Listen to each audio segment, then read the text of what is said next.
Hello everyone, সবাই কেমন আছেন? আশা করব সবাই ভালো আছেন। আমার চ্যানেলের নতুন একটা ভিডিওতে আপনাদের সবাইকে স্বাগত জানাচ্ছি। আজকে আমি আপনাদের সঙ্গে শেয়ার করব what I it in my 3 months pregnancy, মানে ফার্স্ট ট্রাইমেস্টার। তো যেদিনকার রুটিন আপনাদের সঙ্গে শেয়ার করছি, ওদিন ওই সকাল 7টা থেকে 7:30টার মধ্যেই আমি ঘুম থেকে উঠে গেছি। উঠেই যেটা আমি করি, সকাল সকাল উঠেই আগে ফ্রেশন আপ হয়ে আগের দিনের ভিজিয়ে রাখা কিছু আমন্ড বাদাম আর 2-3টে কিশমিশকে আমি হাফ গ্লাস জলে ভিজিয়ে রাখি। এটাই আমি ওই শোক হয়ে গেলে পরের দিন সকালবেলা শুধু জলটা খেয়ে নিই। আর সেই সঙ্গে একটা নর্মাল মেরি বিস্কিট। এটাই হচ্ছে আমার সকালের আর্লি মর্নিং একটা স্ন্যাক্স। বড্ড খিদে পায় এই সময়, তাই সকাল সকাল উঠেই আমাকে এগুলো খেতে হয়। তবে হ্যাঁ, আমন্ড বাদাম আমার নর্মাল খেতে বেশি ভালো লাগে, কিন্তু আমি এখন চেষ্টা করি একটু শোক করে খেতে। আর সেই সঙ্গে কিশমিশ ভেজানো জলটা খাই। তবে কিশমিশ ভেজানো জল খেতে সত্যিই আমার ভালো লাগে না একদমই। তাও যেহেতু খুবই উপকারী, এই ভেবেই খেয়ে নিই।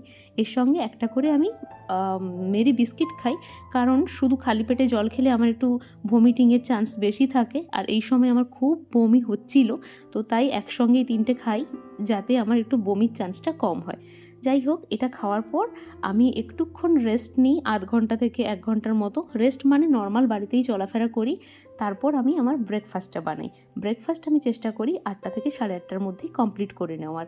তো আজকে আমি যেটা ব্রেকফাস্টে বানাচ্ছি সেটা হচ্ছে ওটসের অমলেট। তার জন্য ওটসটাকে একটু সোক করে নিয়েছি জলে। এরপর বাড়িতে যা যা সবজি থাকে তাই সবজি দিয়েই আমি অমলেটটা বানাচ্ছি। যেমন আজ ছিল বাড়িতে গাজর, বিনস, একটু ধনেপাতা, পেঁয়াজ আর এইসব মিশিয়ে একটা ডিম দিয়ে অমলেট বানিয়েছি। তবে রোজ দিন যে আমি এই একই ব্রেকফাস্ট করি তা কিন্তু নয়। কোনো দিন আমি নর্মাল ওটসের চিলাও বানিয়ে নিই, কোনো দিন আবার আমি নর্মাল মুড়িও খাই। মুড়িতে তবে আমি চেষ্টা করি ছোলা সেদ্ধ দিয়ে মুড়ি খাওয়ার। কাঁচা ছোলা এই সময় আমি একদমই খাই না। আর মাঝে মাঝে আবার শুধুমাত্র ডিমের অমলেট বানিয়েও মুড়ি খেয়েছি।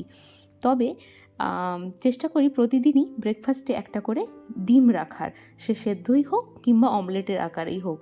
তবে আজকে আমি যেহেতু ওটসের মধ্যেই দিয়ে দিচ্ছি, সেই জন্য আজকে আর ব্রেকফাস্টে আলাদা করে আমি ডিম খাবো না। তবে এই যে ব্রেকফাস্টটা বানাচ্ছি এটা কিন্তু হেলদি তো ঠিকই, সেই সঙ্গে সঙ্গে খুব হেভি ফিলও হয়। এটা খেলে আপাতত 2 থেকে 2.5 ঘন্টার মতো কোনো খিদে পায় না।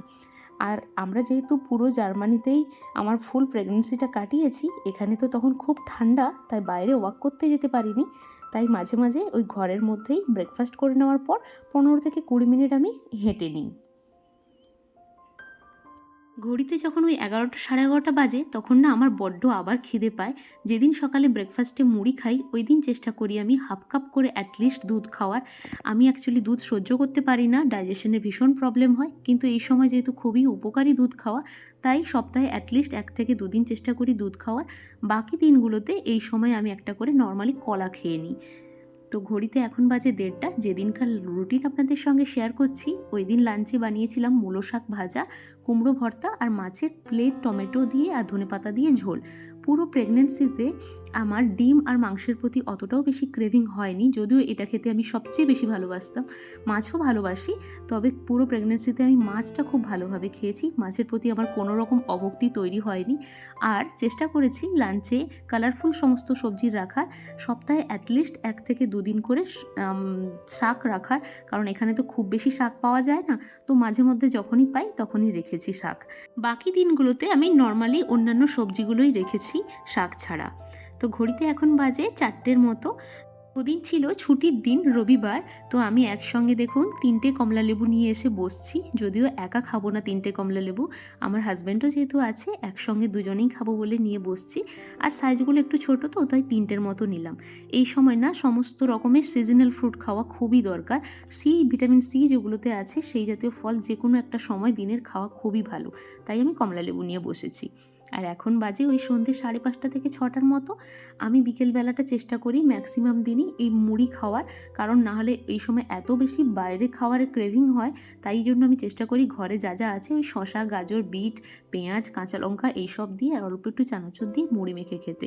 তো এটা হলে কি হয়, আমার নিজেরও শান্তি হয়, মুড়ি খেতে আমি ভীষণ ভালোবাসি, তাই মুড়িই খাই চেষ্টা করি। তবে মাঝে মাঝে একদিন ম্যাগি ট্যাগিও খেয়ে নিয়েছি। আর ঘড়িতে যখন ওই 8টা থেকে 8:30টার মতো বাজে আমি চেষ্টা করি আমার ডিনারটা কমপ্লিট করে নেওয়ার। আজকে যেমন আমি বানাচ্ছি সমস্ত রকমের ভেজিটেবলসকে একসঙ্গে দিয়ে তার সঙ্গে একটু চিকেন দিয়ে বেক করতে দিয়ে দিচ্ছি। এটা হলে আমাদের দুজনেরই ডিনার খুব ফুল ফিলিং হবে। অল্প দেখুন একটু আলুও দিয়েছি, সেই সঙ্গে যত রকম পেরেছি কালারফুল সবজি দিয়েছি।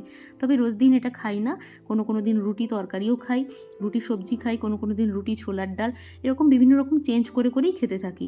রোজ দিন তো আর একই খাবার খাওয়া যায় না, তবে এই খাবারটা খুব হেলদি, আপনারা চাইলে খেতে পারেন। ছিল মোটামুটি আমার 3 মান্থস প্রেগন্যান্সির ডেলি রুটিন। আপনাদের কেমন লাগলো অবশ্যই জানাবেন। বাই।